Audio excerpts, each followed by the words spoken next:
Tapi tersebarnya Wahabi ini adalah untuk membungkam Islam, untuk menghancurkan Islam, untuk merusak dari Islam dari dalam. Orang Wahabi ini sejak dari awal dari berdirinya sudah ditunggangi oleh kekuatan-kekuatan politik, kekuatan-kekuatan barat itu. Karena mulai sejak zaman para sahabat itu orang-orang non-muslim selalu berusaha untuk menghancurkan Islam dari luar. Itu memerangi. Kalau dulu mereka melalui orang-orang munafik. Ada yang sampai membunuh Sayyidina Umar bin Khattab, Utsman bin Affan. Ada yang membunuh Sayyidina Ali bin Abi Thalib karramallahu wajhah. Setelah itu masa demi masa orang-orang kafir ini selalu berulah bikin masalah, dan akhirnya mereka itu masih belum puas. Mereka mengalami banyak kekalahan, kemudian dievaluasi oleh pembesar-besar mereka. Akhirnya ketika sampai pada eranya Muhammad bin Abdul Wahhab ini, ada agen-agen rahasia yang menyusup ke dalam Islam, yaitu Mr. Himper yang berubah wujud, yang ngabunglon, itu berpura-pura menjadi orang Islam, akhirnya belajar agama sampai dia pinter tentang agama. Dia menjadi merubah nama Muhammad Al-Majmu'i. Akhirnya Muhammad Al-Majmu'i ini mendoktrin Muhammad bin Abdul Wahhab dengan alasan-alasan memurnikan Islam. Padahal mereka ini sengaja ingin menghancurkan Islam dari dalam, karena Islam diperangi, dihancurkan dari dalam. Orang kafir sering mengalami kekalahan. Akhirnya dengan berbagai macam trik dan cara, Muhammad Al-Majmu'i ini berhasil mendoktrin Muhammad bin Abdul Wahhab. Sangat berbeda dengan Ahlus Sunnah wal Jamaah. Ahlus Sunnah wal Jamaah itu akidah yang sesuai dengan akidah Rasulullah. Ini penyebarannya pun dengan sangat lemah lembut, dengan dedikasi, dengan mengedepankan akhlakul karimah, mengedepankan kasih sayang kepada umat, yaitu dengan menyebarnya Ahlus Sunnah wal Jamaah ini dengan visi misi tetap mengikuti visi misi Rasulullah dengan konsep rahmatan lil alamin. Itu ada ulama muda secara gamblang membongkar visi kelam dari Wahabi ini, membongkar tentang bagaimana Wahabi itu menyebarkan agamanya, menyebarkan pahamnya, sampai terjadi beberapa pembunuhan di Mekah dan Madinah untuk menyebarkan paham ini.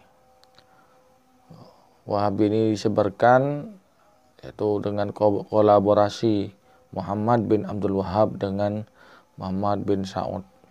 Kita simak penjelasan dari Gus Islam. Ada 8 kali perang di antara sesama orang Islam di Arab Saudi hanya untuk kemerdekaan Saudi, untuk supaya Ibnu Saud menjadi pemimpin, yang menewaskan 12.000 muslim di Mekah dan Madinah. Coba bayangin.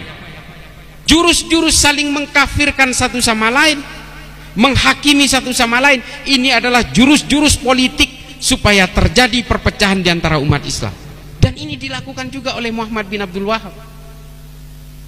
Sehingga mereka berperang antara Ibnu Rashidin dengan keluarga Ibnu Saud sebanyak 8 kali perang terjadi, termasuk di Ha'il, termasuk di Najat, saling perang membunuh 12.000 muslim di Arab Saudi pada saat itu.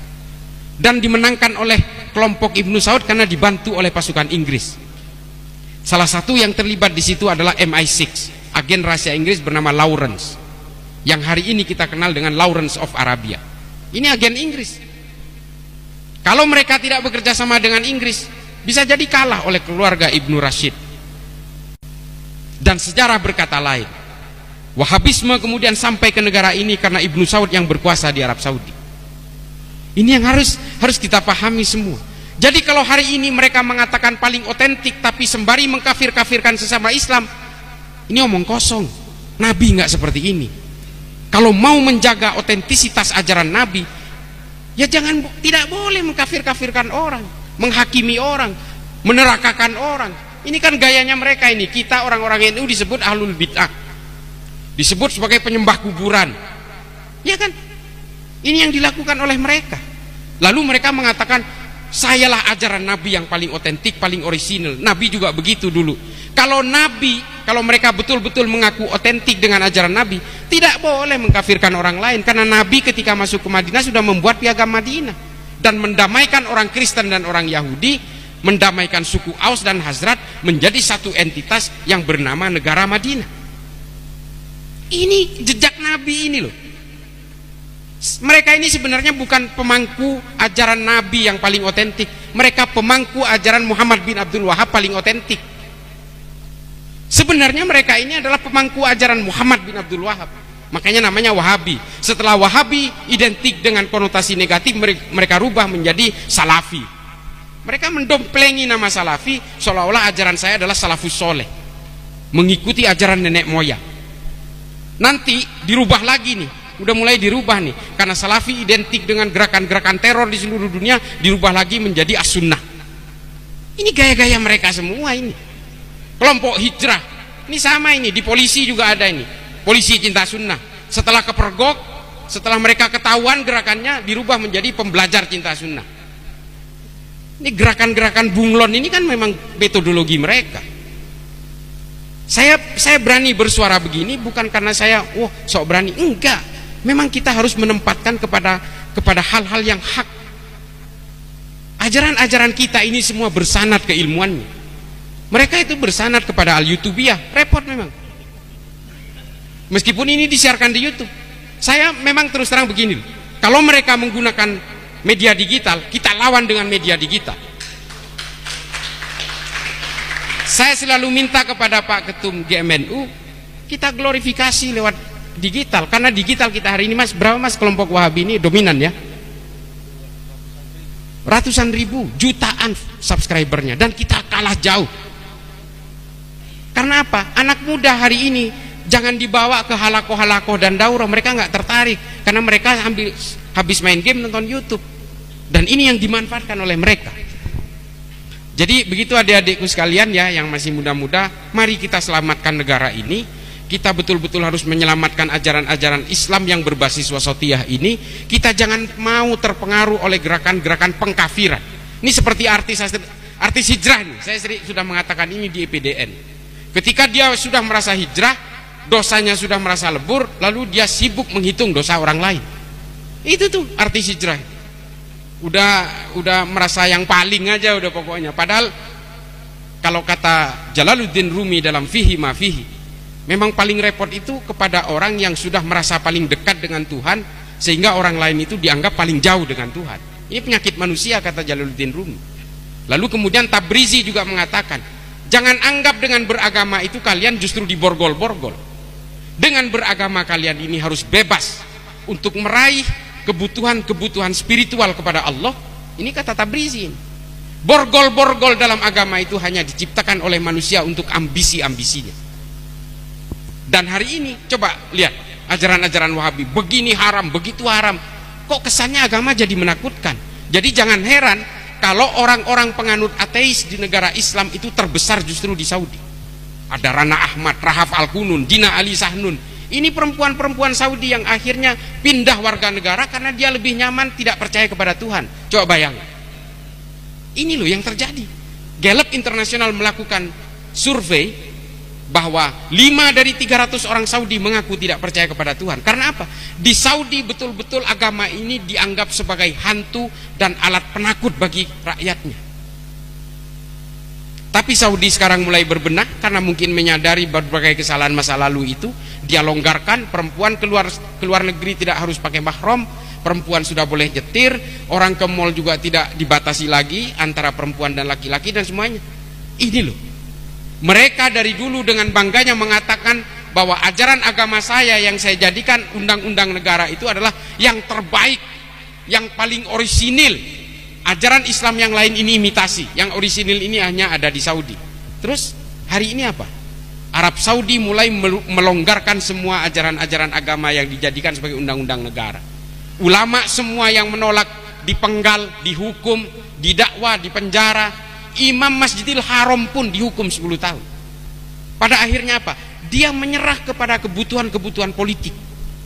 Sejak awal pemerintahan Arab Saudi ini memang dibentuk untuk kepentingan-kepentingan politik, menunggangi ajaran-ajaran agama. Ajaran Wahabisme yang sekarang ini digelorakan di Indonesia ini sebenarnya memang berawal dari konstruksi politik kerajaan untuk membangun kekuatan supaya kekuasaan Ibnu Saud tidak ambruk. Lalu kemudian diakselerasi oleh ulama-ulama Ahlus Sunnah wal Jamaah dipersekusi dan dikunci di dalam rumahnya. Al-Maliki dan sebagainya semua tidak boleh memberikan halaqah dan daurah. Hanya ulama Wahabi yang boleh. Ini kenapa? Karena kerajaan Arab Saudi takut sekali dengan gerakan-gerakan rakyat, makanya semua diharamkan. Dan ini dibawa ke Indonesia sehingga apa? Mereka berbenturan dengan orang-orang NU yang tidak paham tentang gerakan mereka ini akhirnya betul-betul mengaku, oh ini betul-betul paling orisinil ini. Tidak, kalau orisinil ajaran Nabi tidak akan mengkafir-kafirkan orang lain. Nabi hanya mengkafirkan orang yang ingin memerangi Islam. Bahkan orang-orang yang berbeda keimanan pun oleh Nabi betul-betul diajak, a companion.